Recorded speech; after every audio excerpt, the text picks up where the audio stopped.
பூர்ணிமா எனக்கு வெற்றியாளர் யாருன்னு தெரிஞ்சிச்சு. பூர்ணிமா யாருங்க? எனக்கு அது அர்ச்சனாவாக இருக்குமோன்னு எனக்கு முன்னாடி சந்தேகம் இருந்துகிட்டு இருந்தது. இப்போ அது எனக்கு கன்ஃபார்ம் ஆயிருக்கு. எப்படிங்க சொல்கிறீங்க? நீங்கள் தானேங்க இருந்து ஃபைட்லாம் பண்ணணும். நீங்கள் இல்லை அது என்ன ரெட் கார்பரேட்டு, அது ரெட் கார்பரேட் கொடுத்தானே எனக்கு தெரிஞ்சு போச்சு. என்னால் இது எனக்கு ரொம்ப அவமானமாக இருக்குது பூர்ணிமா. எவ்வளவு கஷ்டப்பட்டேன், எவ்வளவு போராடினேன், என்ன இது நடக்குது? எனக்கு அவமானமாக இருக்குது. என்னங்க அவமானமாக இருக்குங்கிறீங்க? உங்களுக்கு தோல்வியெல்லாம் தாங்கிக்க முடியாதா அப்படின்னு பூர்ணிமா கேட்குறாங்க. என்னால் கண்டிப்பாக தாங்கிக்கவே முடியாது. அப்போனா நீங்கள் என்ன பண்ணுங்கள், காசு எடுத்துகிட்டு போயிடுங்க.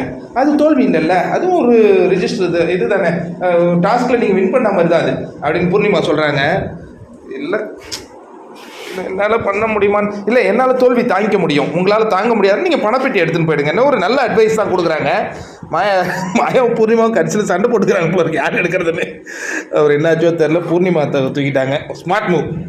நான் பூர்ணிமா பாவம் கஷ்டப்படுற ஒரு குடும்பத்தை சார்ந்தவங்க, அவங்களுக்கு அந்த பணம் யூஸ்ஃபுல்லாக இருக்கும்னு நான் நினைக்கிறேன்.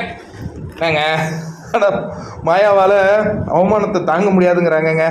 பாவம் அவங்க செகண்ட் பிளேஸ் கூட வரதுக்கு வாய்ப்பு இல்லையே ஓட்டின் அடிப்படையில்.